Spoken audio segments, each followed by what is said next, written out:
स्वागत है आप सभी का मेरे YouTube चैनल हिंदी ज्ञान सरिता सागर में। मैं सरिता चौरसिया आप सभी के लिए रीतिकाल की प्रसिद्ध पंक्तियों से संबंधित एवं कथन से संबंधित महत्वपूर्ण वीडियो लाई हूँ, जो आने वाली सभी परीक्षाओं के लिए महत्वपूर्ण हैं। पिछले वर्ष जितनी भी हिंदी की परीक्षाएं हुई थी, उनमें सब में सारे हिंदी साहित्य के काल हैं, उनसे संबंधित पंक्तियाँ, उनके लेखक से संबंधित कथन सभी को पूछा गया था। इसको ध्यान में रखते हुए मैंने इस वीडियो को बनाया है, जो आने वाली सभी परीक्षाओं के लिए बहुत ही महत्वपूर्ण होगी। चलिए हम आरंभ करते हैं।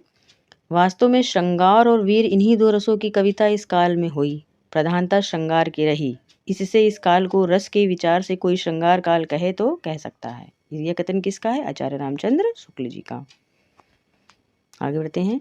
रीतिकाल का वर्गीकरण मुक्ति रीति और बद्ध रीति। बद्ध रीति के दो भाग रीति चेतस और काव्य चेतस। मुक्त रीति के दो भाग क्लासिकल और स्वच्छंद किसने माना है? डॉक्टर बच्चन सिंह जी ने माना है। आगे बढ़ते हैं।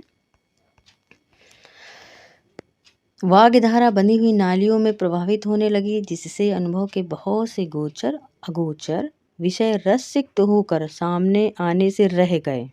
रीतिकाल के संदर्भ में यह कथन किसका है? आचार्य रामचंद्र शुक्ल जी ने कहा है।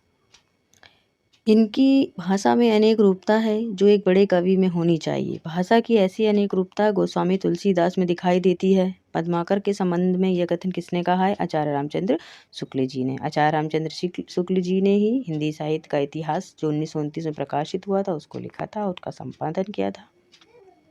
आगे बढ़ते हैं।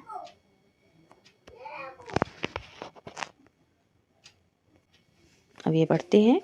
जिस कवि में कल्पना की समाहार शक्ति के साथ भाषा की समाहार शक्ति जितनी अधिक होगी, उतनी ही वह मुक्तक की रचना में सफल होगा। यह क्षमता बिहारी में पूर्ण रूप से वर्तमान थी। आगे पढ़ते हैं। जो हृदय के अंतस्थल पर मारे प्रभाव चाहते हैं, किसी भाव की स्वच्छ निर्मल धारा में कुछ देर अपना मन मग्न रखना चाहते हैं, उनका संतोष बिहारी से नहीं हो सकता। बिहारी का हृदय काव्य हृदय में ऐसी लय या संगीत का संचार नहीं करता, बिहारी का काव्य जिसकी स्वर धारा कुछ काल तक गूंजती रहे। ये कथन किसका है? आचार्य रामचंद्र शुक्ल जी का। आगे बढ़ते हैं। भावों का बहुत उत्कृष्ट और उदात्त स्वरूप बिहारी में नहीं मिलता। कविता उनकी श्रृंगारी है, पर प्रेम की उच्च भूमि पर नहीं पहुंचती, नीचे ही रह जाती है। यह कथन किसका है? आचार्य रामचंद्र शुक्ल जी का है।